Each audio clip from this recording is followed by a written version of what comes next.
Hello everyone and welcome back to another AFK Journey video. In today's video, we're going to be going through the video uploaded by the official AFK Journey YouTube channel, which has the skill showcase of Talene and a new Graveborn support hero, and all the different features which will be added in the upcoming patch, which will be the update happening later on today.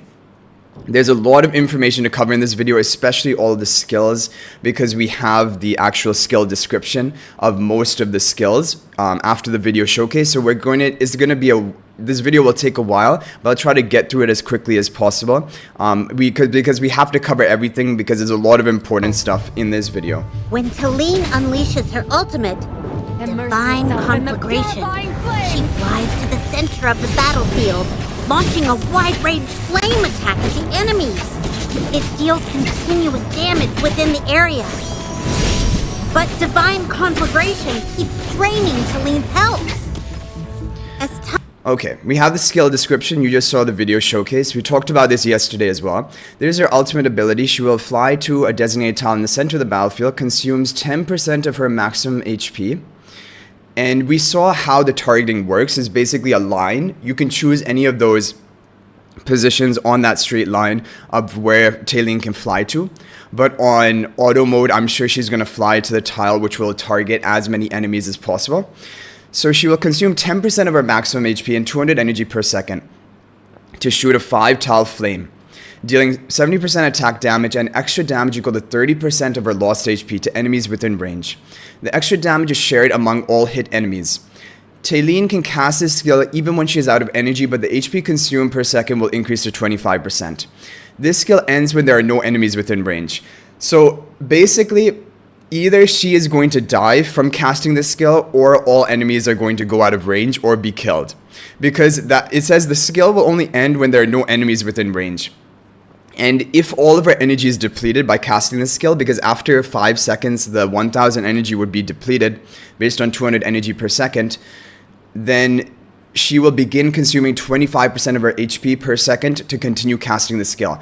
Either way, the reason why this is going to be strong is it deals extra damage equal to 30% of her lost HP. If you can see from the levels ups, it goes at least to 40% of her lost HP, which is insane, because if she's going to be losing, like, let's say her whole HP, 40% of her lost HP is then going to be distributed as damage to enemies within range. However, it does say the extra damage is shared among all hit enemies, so I don't think it's going to be taking 40% of the health of all of the enemies that she hits, but her health that is lost is going to be distributed. However, this will make her, honestly, I think pretty strong for Dream Realm, because if it's shared between all enemies within range, in the Dream Realm, it's only one boss, right? And then you're going to be taking down his health based on 40% of her lost HP. So I think she actually will be useful in Dream Realm. Okay, so this is an amazing skill. Time passes, her health also depletes faster. Let's go ahead and look at the next one, Radiant Resurgence. We talked about this yesterday as well. Passive will be when she loses HP, 10% of her max, as indicated here. She is going to restore 10% of her attack as HP for the weakest allied heroes, so not for all heroes on the team. Whenever she restores 10% of her maximum HP, she will unleash a torrent that deals 40% attack damage to the healthiest enemy. Okay, so the torrent is only going to be hitting the healthiest enemy on the enemy side, and the heal with the warm current is only your weakest ally. So this doesn't seem too overpowered, but this is just the passive. Then the active, Talene consumes 20% of her maximum HP to summon Divine Fire in the area with the most enemies, dealing 100% attack damage that comes with an extra 40 life drain to adjacent enemies. Okay, so it's going to be a 100% AoE damaging skill. She will consume 20% of her maximum HP, which will cause your weakest ally to recover 2 times 10% of her attack as HP. And then she will also give life drain to the adjacent enemies, which will be a good supportive role. It allows your tanks or the people in the front line to survive a bit better. Okay, so let's take a look at the skill now in action. Conversely, so that gold orb which hovers over Odie's head and lands on him, I think that's the active form of Radiant Resurgence, dealing that pretty massive damage, because later on in the fight she will keep casting that. And the other passive effects generates a surge that damages her enemy. Are a little bit more difficult to tell. Skill summons the heavenly fire by but this is her active form because it's hitting consuming a portion of Talene's Corrin maximum and health. Iron both. The flames damaging all enemies within the area. In battle, Talene keeps sacrificing her health for greater area damage and there, and because that area of effect damage over there. Effects. So by draining her own health, she can easily fall into a critical condition. However, But it isn't critical as the for resurging Talene. flame, Talene third. So here is her third or her second skill, other than the ultimate, Blazing Ascension. Talene will transform into a ball of flame whenever she is defeated. During this stage, she cannot be attacked as she is not considered alive, and she can restore 6% of her maximum HP per second, as well as benefit from allies' skills. So if there's healing, then she can be healed up. When her HP reaches about 50%, she will resurrect and bring about an explosion. So this is you're going to want to run her with more healers, because then she will come back from her and resurrect quicker. Because otherwise 6% per second would take about 9 seconds to get over 50%. But if you have any other form of healing, it can be quicker than that. And like they show in the video that actually it takes only 2 to 3 seconds in one of the team formations. So you will want to run another healer along with Talene, because if she can keep resurrecting rapidly, she's going to get so much more value from her skills and also knockback whenever she gets resurrected. When HP reaches above 50%, she will resurrect, bring about an explosion, 130% attack damage to enemies within 2,000, knocking them back 1 tile. After each resurrection of vitality during the flame state will be reduced permanently by 20. Okay, this will make healing less effective for her in the flame state. So it will take then longer for her to resurrect. Ability, Blazing Ascension. Talene as long as her allies are there, Talene And can she keep needs that her resurrecting. allies are there to resurrect. Rejoining Otherwise, the fight if she's the last every one to time. die on the team, she will not Upon resurrect. resurrection, Talene causes So you saw that. That was like, and honestly, like knocks 5 back seconds, nearby and there was enemies. no other form of healing And on the after team. activating her Leica, I don't exclusive think heals. skill, Pyre of Renewal. So here's Power of Renewal, and it is the Mythic Plus like we were predicting. Talene grants Power of Renewal to the frontmost allied hero other than herself from the beginning of the battle until the end. Power of Renewal carrier will deal damage equal to 35% of their attack. Okay, so it will be dependent on their attack per second to adjacent enemies and restore HP equal to 40% of their damage dealt. Is this 40% of their total damage dealt? Either way, the fact that it's based on the carrier's attack and the carrier's damage dealt, I believe this will be best on a offensive hero, not necessarily a tank. And like I mentioned, Scarlita, I think probably people will be putting this on that. But I don't know if you can choose, because on auto battle mode, it would be, you wouldn't really be able to select who to give this Power of Renewal to.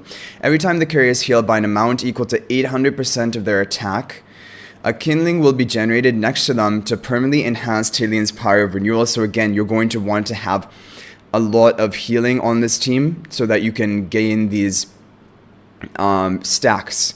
Talene's Power of Renewal, increasing his damage dealt by 40% for up to 3 stacks. So up to 3 stacks can be increased damage dealt by 120%. So more than doubling the damage. And with level ups, it will increase the damage dealt to adjacent enemies to 40% of their attack and HP recovery to 45%. We don't know the level 3, which is important because normally the plus 10 exclusive equipment of a hero is pretty strong. Also, but I do still believe that even without Mythic Plus, she will be viable because just her first 2 skills and her ultimate should be good enough to have a lot of uses. Power of Renewal is great, but I think it is not Talene the make or grants the break fire skill to one on her ally kit, at in the her kit. start of the battle. Enemies around this ally will keep taking So she damage gave it from to the pyre. Lucius, I guess. Pyre of Renewal will strengthen, and its damage Or did will she give it to increase Antandra? over There's time. something on top of When Antandra's strengthened to a head. certain level, the ally granted with Pyre think of it is on- Renewal will also gain Talene's resurrection ability. Oh no, it's not on Transforming its Tandra. flames upon death and reviving after a short time. Note that the resurrection ability granted to her allies can only take effect once Can per only take battle. effect once, so she can't. The holy flame. The hero which is targeted with this can repeatedly resurrect like Talene herself. So now let's talk about, this is going to be clan reputation Silverbeak. So along with the Kruger's clan reputation quest, we're going to be having Silverbeak clan reputation quest as well. And we can just see the rewards here. There will be a reputation level for this clan reputation and also for the Grimoire clan with Kruger.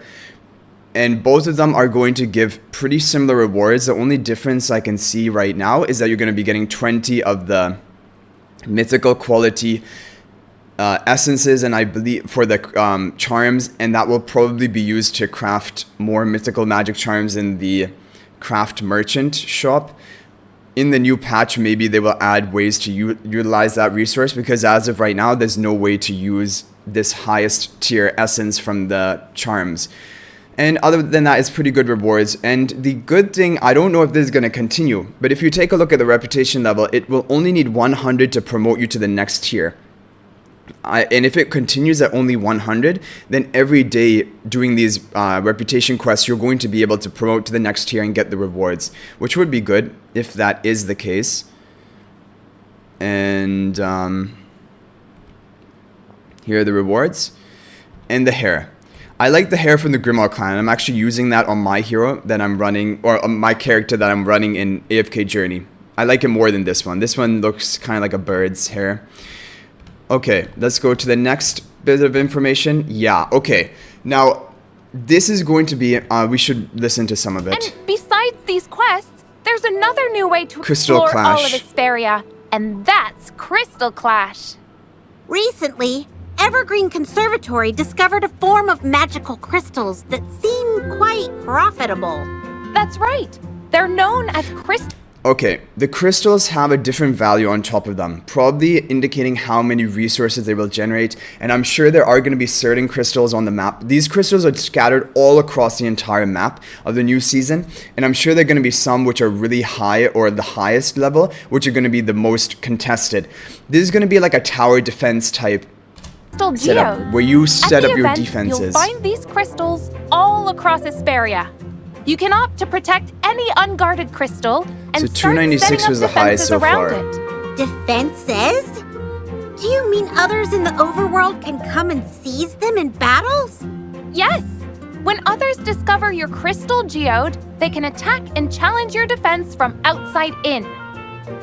The more defense points they defeat, the more rewards they can claim.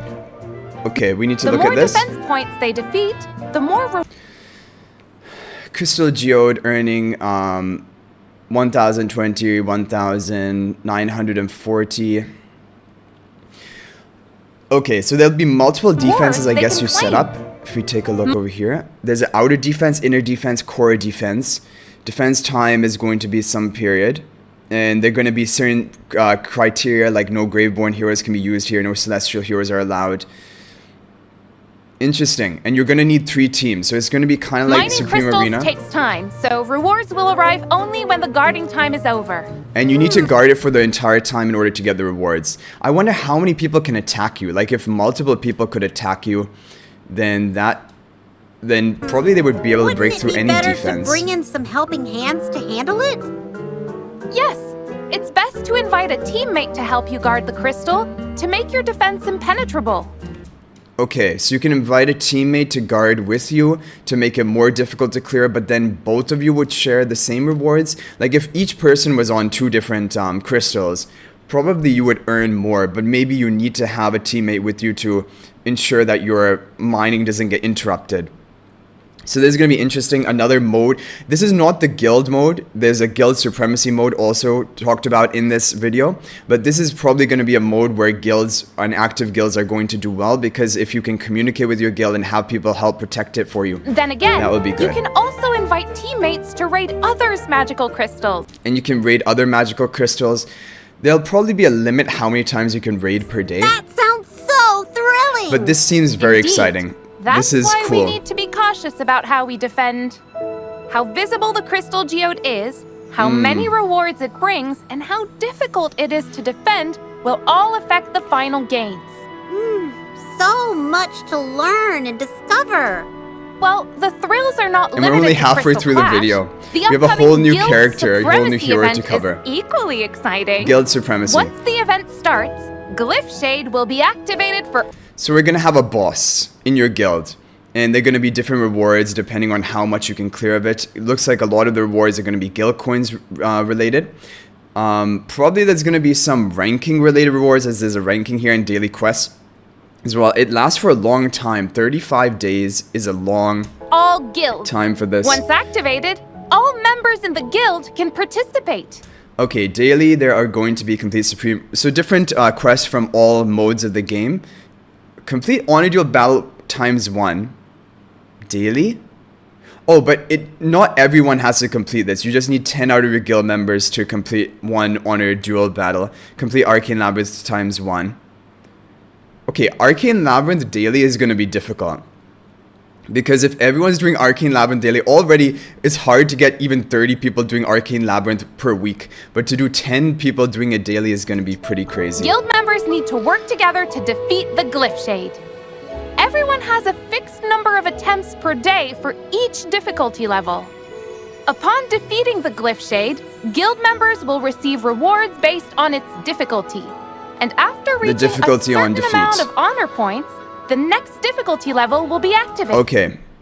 Amazing rewards here.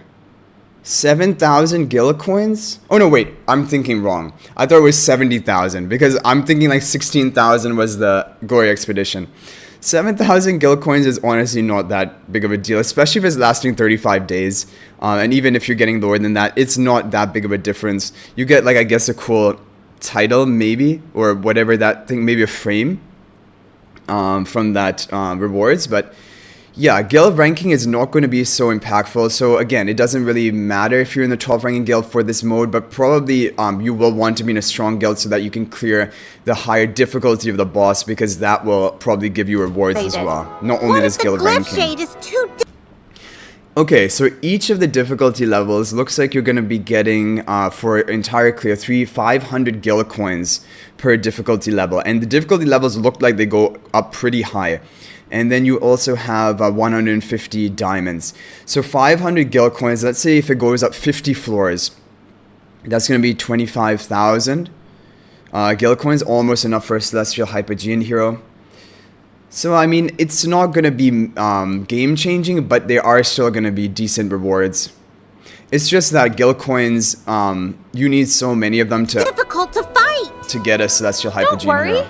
Even if you fail to defeat the Glyph Shade, you will still receive rewards based on its remaining health.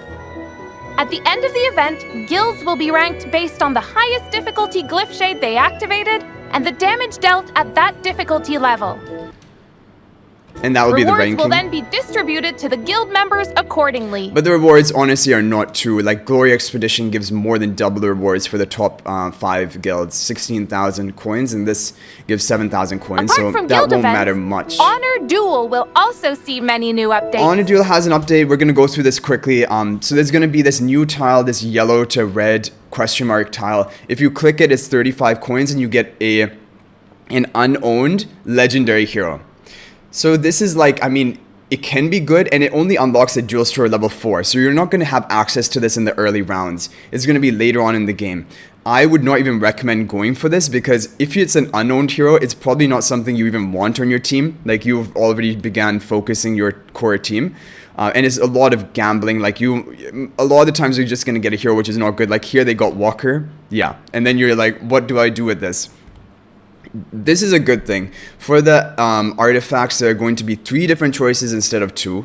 I don't know if this is... Oh, no. No, this is that when you upgrade to 2 stars of the artifact, you're going to have a choice of 3 different legendary equipments to equip to your hero. And that is interesting, because right now there is no legendary equipment. There's only epic, like the yellow quality. So I guess, yeah, this can be pretty cool. The other good thing is that if you select an artifact that gives buffs for a specific faction, later on in the Honor Duel, the shop is going to give you that faction more often than others. That's what they're talking about here. Like here you have 2 Merrilies and a lot of Merrilies, and it was a Liper related artifact. The other thing is you can buy artifact EXP for 15 of the tokens, and that is a good thing because otherwise it's difficult to level this up sometimes. And getting there quicker with this is going to be a smart way of doing it to get to that 2-star and then unlock the maximum effect of your artifact and also get that free legendary choice of legendary equipment. So that's pretty much it for Honor Duel, and now we have the support. So it's going to be support Graveborn Hero. That's why they're showing Nero. They're saying we don't mean Nero. There's another support Graveborn Hero coming, and he is Ludovic. Ludovic breathed eternally. He looks good, and for Graveborn Stole, he is going to be played through immortal in years PvP. despite his appearance. His beloved Everblooms have witnessed this long period of loneliness. These fragile petals. Okay, his ultimate generates a field of Everblooms with a total healing amount equal to 1,200% of his current attack at his position, restoring HP for adjacent allies by up to 180% attack per second. His current attack at his position. So this will center around him, and it will restore adjacent allies adjacent to this field up to 180% attack per second. And at total, it can heal up to 1,200% of his current attack. The Everbloom field will wither when its healing amount depletes, but will restore by 100% attack per second, and revive when the healing amount is full. So I guess when it goes back up to that 1,200% attack, so after 12 seconds, it would go revive again and begin healing. Active so this is a passive. Now Ludovic moves the Everbloom field. Yeah, okay, this is good. To a designated tile for it to release 3 healing waves, each restoring HP for all allies within 2 tiles by 140% attack. This takes effect even when the Everbloom field is withered. So this is going to be any healer is good in AFK Journey and supports in general are good because they're going to be teams, and if you're arranging like 3 different teams, like for the Crystal Clash or for Supreme Arena, then you will want healers on usually each of the teams, and so having a strong healer from each faction is a good thing. So he's going to be a usable hero. Supports are usually just always going to be usable unless they're just really underpowered. Spiritual power. In battle, all of Ludovic's skills revolve so there are around his these blossoms surrounding him, and now when he casts his ultimate, Ludovic he will move it Everblooms under himself, providing to the targeted continuous healing location. to allies within their range. But However, here he just kept it in the there's a same limit to the location. healing. Once withered, the And Everblooms that white bar can on the no bottom longer is heal. showing that it's But restoring. They will slowly replenish their power And then it can heal revive out again. of health. The So there's going to be a lot of healing from Everblooms his kit. His first skill, whenever a non-summon enemy on the battlefield loses 40% health of their HP, the Everbloom field will absorb 15% health of their maximum HP of that hero, I guess, up to 350% attack as nutrients to restore its healing amount.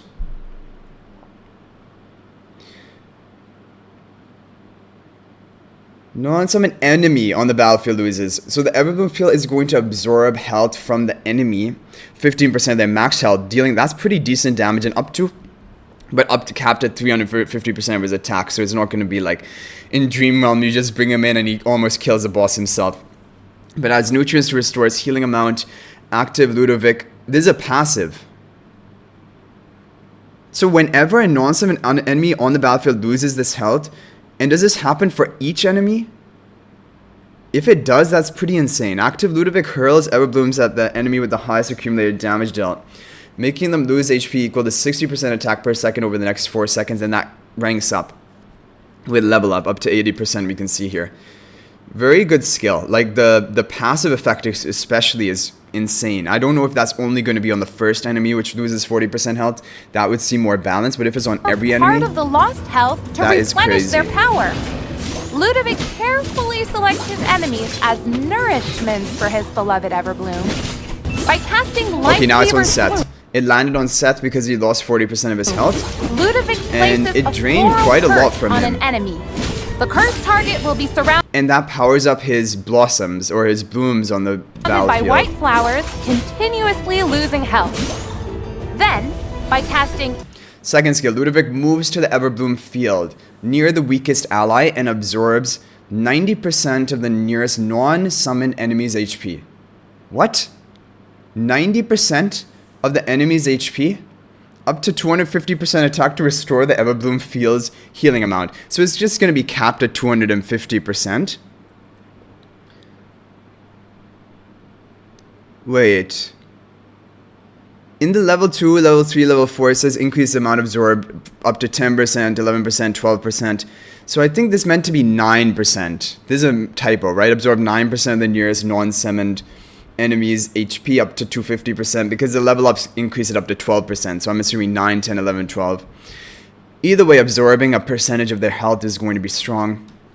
Capped at 250% of his attack. Ethereal blooms. The Everblooms will be transferred to the locations of an ally. They absorb the health of enemies around the new position, converting it into healing power for the allies. By adjusting the position of the Everblooms, absorbing enemy health, and converting it into nourishments, Ludovic provides sustained healing benefits to his allies. So he can move even without his ultimate, but this is not, was this the skill description? Oh yeah, he moves the Everbloom Field. Okay, I thought he moves to the Everbloom Field. He moves the Everbloom Field and near the weakest ally absorbs this much up to 250% attack to restore the Everbloom's Field's healing amount. So all of his kit is basically centered around absorbing energy, draining energy of the enemies, causing that to power up your field, the Everbloom Field, and then that Everbloom Field has more capacity to heal your team. Okay, got it. And it moves around the map to the weakest ally. Very strong. And now finally his Mythic Plus Ephemeral Berries. Every 2 times the Everbloom Field absorbs nutrients through Life Weaver's blooms. I think that's his first skill. Ethereal Blooms was the second, I believe. Life Weaver Blooms is the first skill, I believe. But we'll see. Every 2 times it absorbs nutrients through Life Weaver's blooms, it will produce an ephemeral berry that explodes after a short delay, dealing 100% attack damage to all enemies and restoring 130% HP for all allies within range. And it increases the damage dealt to 110 and 140. And level 3 is a plus 10 exclusive equipment. Permanently enhances the Everbloom Field upon the first 4 times it absorbs nutrients. Permanently enhances, restoring its healing amount by 50% attack per second. This takes effect even when the Everbloom Field is withered. So this is going to boost the restoration of the Everbloom Field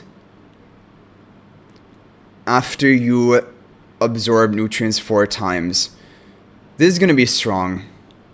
It is a meaningful plus 10 exclusive equipment, but I don't think it's a major priority. A lot of him will be unlocked at Mythic Plus.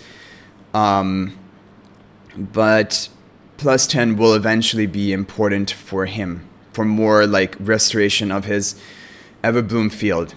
Blooms, berries will be produced. These berries will explode, dealing damage to enemies and providing healing to allies within range.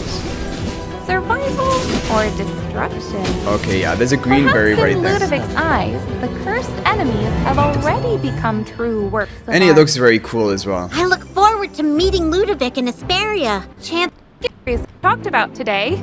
Okay, and that's it. So that was a lot to cover in this video.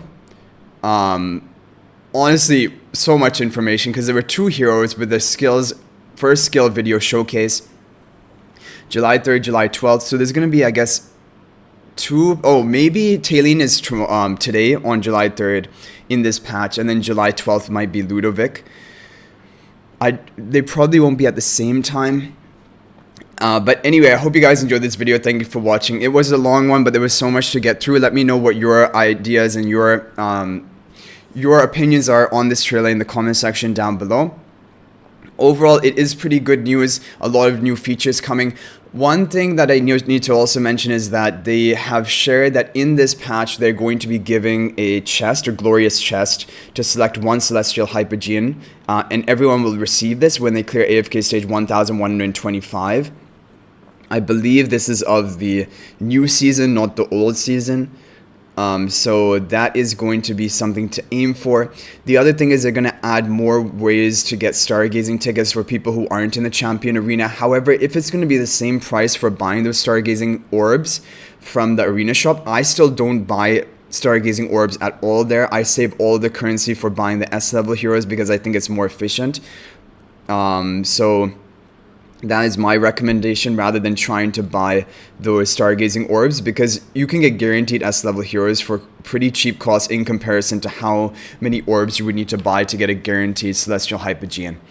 But anyway, guys, I hope you enjoyed the video. Thank you for watching. But there's also going to be like 4 more stargazing orbs you can buy per month. I think in the guild store, they're going to be adding it to the Emporium. So those, definitely buy those and buy everything from the ticket shop as well. But thank you for watching, guys. I hope you enjoyed it. If you guys are new to the channel, be sure to subscribe because I upload daily AFK journey videos. But I hope you guys enjoyed this video, and this update is exciting, and I can't wait to cover more of the content when it actually releases. But thank you guys for watching. I'll hopefully see you guys in the next video. Until then, everyone, peace out for now.